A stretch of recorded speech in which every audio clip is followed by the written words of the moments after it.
कहते हैं ना कि कुछ घटनाएँ ऐसी होती हैं, जो आपकी रातों की नींद को ही गुल कर देगी। कर्नाटका के धर्मस्थला मंदिर में भी कुछ ऐसा ही हुआ। एक सैनिटेशन वर्कर ने पुलिस को आज कन्फेशन दिया है कि उसने 100 से भी अधिक महिलाओं को ज़मीन में दफ़न कर दिया। हमें ये बात सुनकर हैरान नहीं होना चाहिए, क्योंकि ये तो हमारे देश में होता रहता है।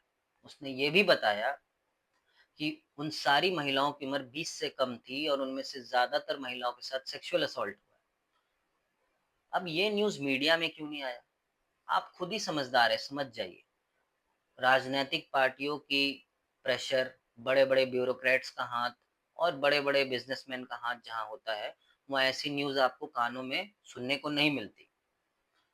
कुछ केसेस भी इसके बाद अब खुल रहे हैं, जब पता चल रहा है कि एक लड़की जो एमबीबीएस स्टूडेंट थी, मणिपाल से आई थी, वो भी गायब हो गई थी वहाँ से।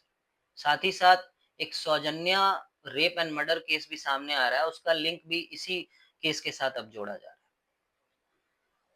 उस वर्कर ने तो ये भी बताया कि उसके परिवार को भी उन्होंने जान से मारने की धमकी दी थी अगर उसने अपना मुँह खोला होता तो।